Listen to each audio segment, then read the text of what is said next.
Donc, vous parlez de la pratique avancée infirmière en 15 minutes, c'est très compliqué.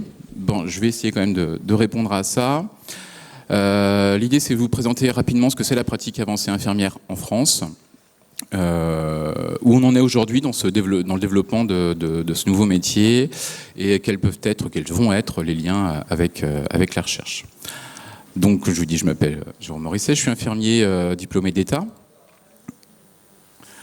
Infirmier diplômé d'État, j'ai un DU d'infirmier en pratique avancée en psychiatrie et santé mentale que j'ai fait à l'université d'Hydro, ce qui m'a permis surtout de rencontrer Jean-Paul Langtin, sans qui je ne serais pas là aujourd'hui, comme beaucoup d'entre nous. Je suis actuellement étudiant au diplôme d'État infirmier en pratique avancée sur l'université de Nantes, donc je suis en 2e année, donc je finis bientôt. Et je suis aussi membre du comité d'administration de l'Association nationale française des infirmiers en pratique avancée qui participe à la promotion de la pratique avancée, aux négociations avec la DGOS. Voilà, on essaie de faire avancer un petit peu tout ce dossier-là. J'ai quelques liens d'intérêt, mais ce n'est pas l'objet aujourd'hui. Alors, tout d'abord, une définition de l'infirmier en pratique avancée. Qu'est-ce que c'est? Donc, là, je vous présente la définition, non pas une définition française, mais la définition du Conseil international infirmier. Donc, une infirmière en pratique avancée est une infirmière qui a acquis des connaissances théoriques, un savoir-faire nécessaire aux prises de décisions complexes, de même que des compétences cliniques indispensables à la pratique avancée de son métier. Pratique avancée dont les caractéristiques sont déterminées dans le contexte dans lequel l'infirmière ou l'infirmier sera autorisé à exercer. Donc, ce qui signifie que vous allez trouver des missions, des compétences différentes entre les différents pays, entre un IPA québécois, suisse ou français. Il y a une adaptation au système de soins spécifique. Voilà. Il est recommandé, le Conseil international des infirmiers recommande évidemment une formation de base au niveau maîtrise, donc master. Bon. Les objectifs en France de la pratique avancée, donc ce que je vous présente là, c'est les objectifs qui sont proposés, qui sont donnés par le ministère. Le premier objectif, c'est améliorer l'accessibilité dans le parcours de soins. Le deuxième, c'est améliorer la qualité et la sécurité des soins. Favoriser la continuité des soins, diversifier l'exercice des professionnels infirmiers. Donc ça, c'est intéressant parce que c'est vrai que moi, je vais prendre mon exemple où j'ai, au bout de 18 ans de pratique dans mon métier d'infirmier psy, j'avais envie d'évoluer. Je n'avais pas forcément envie d'évoluer vers une formation cadre, ni IBOD, ni IAD. Et la pratique avancée permet vraiment aux infirmiers psy, mais à tous les infirmiers en général, d'évoluer, et ça, c'est vraiment intéressant. L'objectif général, c'est d'accompagner l'évolution des besoins de santé de la population. Donc, le ministère a fait le choix de proposer la pratique avancée, pas que, bien sûr, il y a plein d'autres éléments qui sont proposés pour répondre à ce besoin-là. Donc, il y a plein d'autres objectifs que je pourrais citer, mais ça, c'est aujourd'hui les principaux. Les missions et les compétences d'un infirmier en pratique avancée, donc il y en a 7, d'après le modèle Emmerich que j'ai adapté ici un petit peu. Premier champ de compétences, c'est la pratique clinique. Je vous le présente en premier parce que c'est celui que tout le monde connaît ou tout le monde entend parler. C'est la représentation principale qu'on peut avoir des infirmiers en pratique avancée aujourd'hui. Donc, il s'articule autour du suivi de patients, l'évaluation clinique, le renouvellement de traitement, l'adaptation du traitement et des prescriptions, les médiations en visite thérapeutique et réhabilitation psychosociale. Là encore, je vous cite que des exemples, que des points dans la pratique clinique. Elle est évidemment beaucoup plus importante. Donc là, on voit bien la part de transfert d'actes médicaux, mais pas que, parce que c'est une pratique clinique avec des actes médicaux, mais c'est aussi une pratique clinique infirmière, avec des compétences infirmières. Moi, quand je vais faire un entretien de suivi de patients, pour ne pas dire consultation, je ne le dis pas parce que je n'ai pas le droit. Les textes ne m'autorisent pas à dire que je vais faire une consultation. C'est réservé aux médecins. Du coup, mon entretien de suivi sera à la fois agrémenté par mes connaissances et mes compétences médicales et mes connaissances et mes compétences infirmières. Deuxième champ, c'est le parcours de soins, donc tout un travail autour de l'organisation du parcours de soins et de santé et du travail en interdisciplinarité, ça c'est vraiment un point très important, où pendant notre formation, on nous apprend vraiment à avoir un fonctionnement très transversal et non pas hiérarchisé. De toute façon, dans notre pratique, on n'aura pas de rapport hiérarchique avec les infirmiers socles, avec les cadres de santé. Alors, je ne vais pas être le supérieur hiérarchique des cadres de santé, etc., etc. Donc vraiment un travail en interdisciplinarité.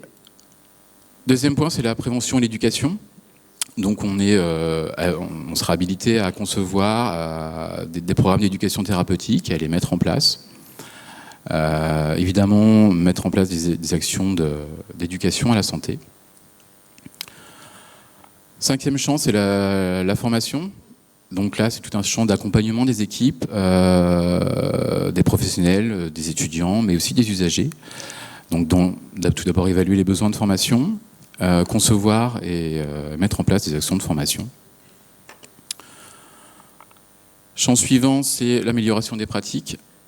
Donc là encore, tout un champ d'accompagnement des équipes à l'analyse de pratiques, au transfert des pratiques fondées sur l'épreuve dans le quotidien, dans la pratique quotidienne. Et évidemment, tout un point important sur la réflexion éthique et les droits du patient. Le champ suivant, c'est la recherche, mais là, je ne l'ai pas développé parce que je vais le développer plus avant dans la diapo suivante. Et le dernier élément, c'est le leadership, qu'il soit clinique, professionnel et politique. On parlait de rôle propre là, tout à l'heure et ce matin, et je pense qu'hier, vous en avez dû en parler aussi. Le rôle propre de l'IPA, le rôle propre de l'infirmier et de la profession infirmière en général, il est à défendre, à faire évoluer, à promouvoir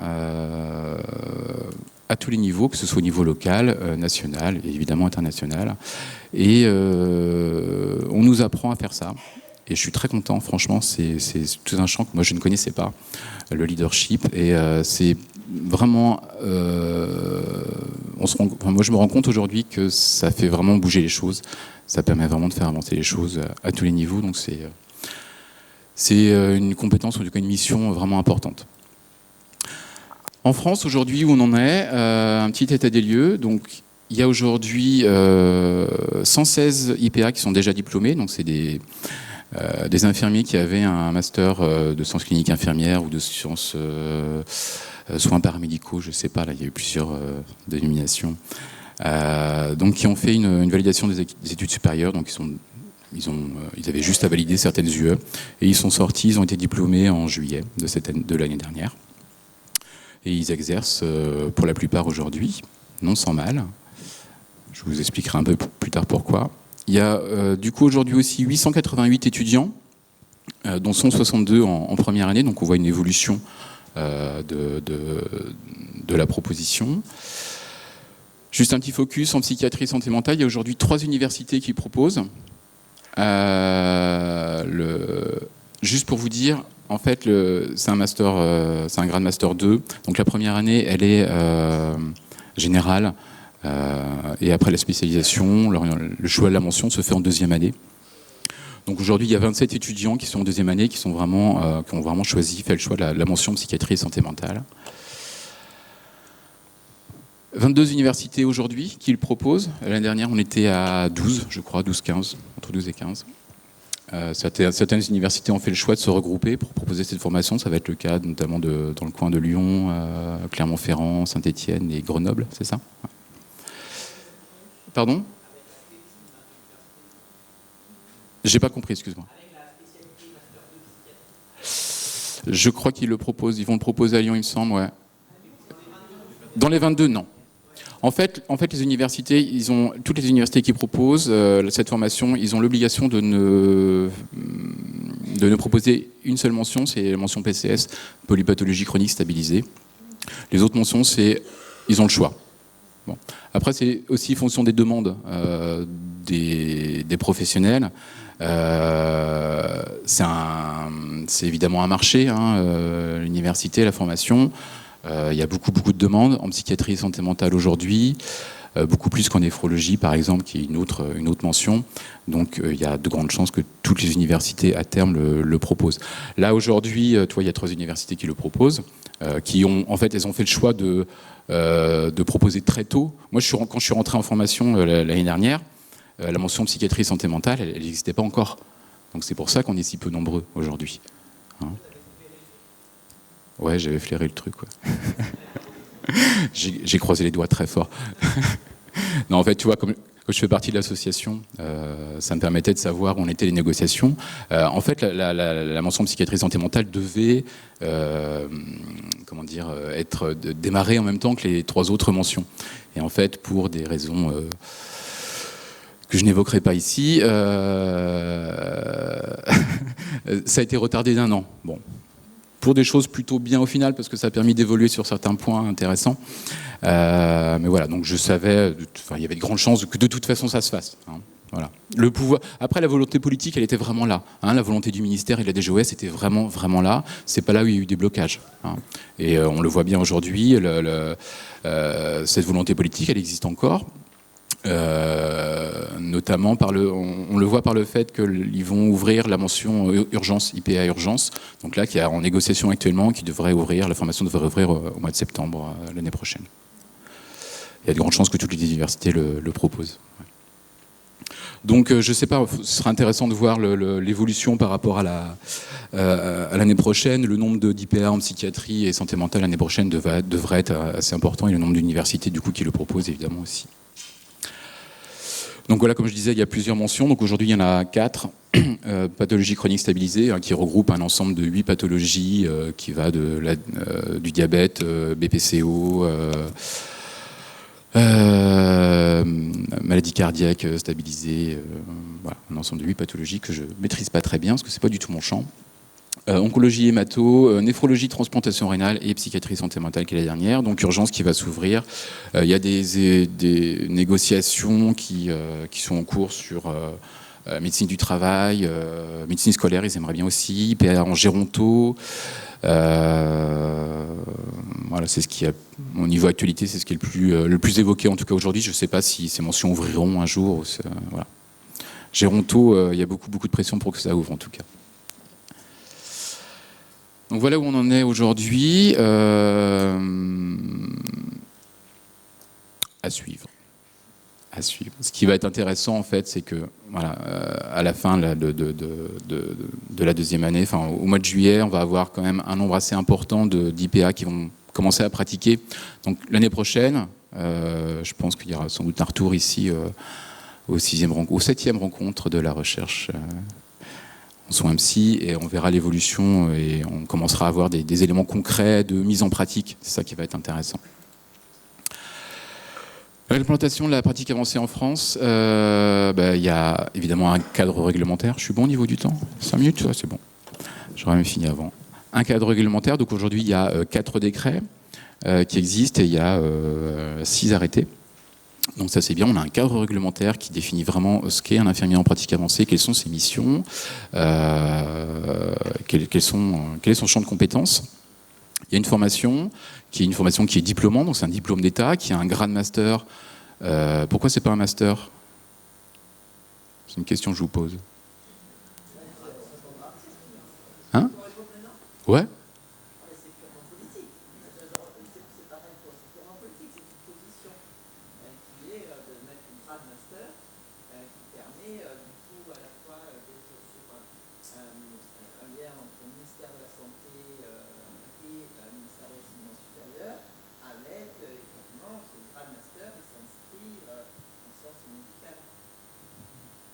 Très juste.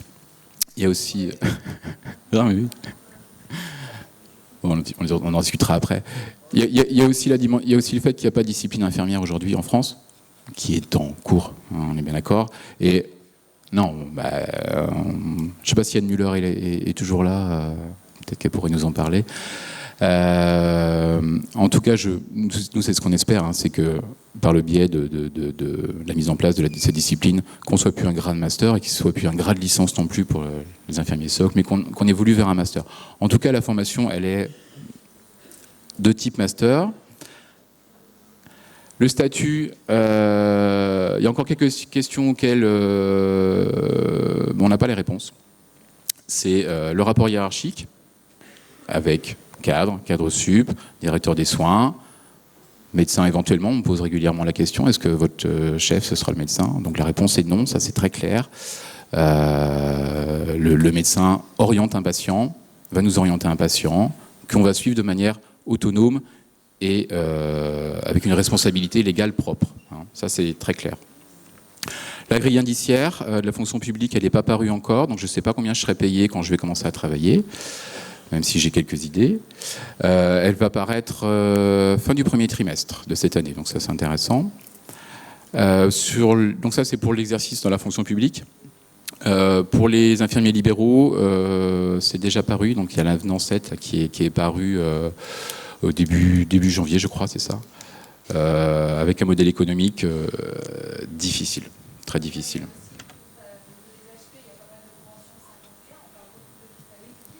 Oui. Oui. Oui. Non, c'est vrai. Ouais. Très juste.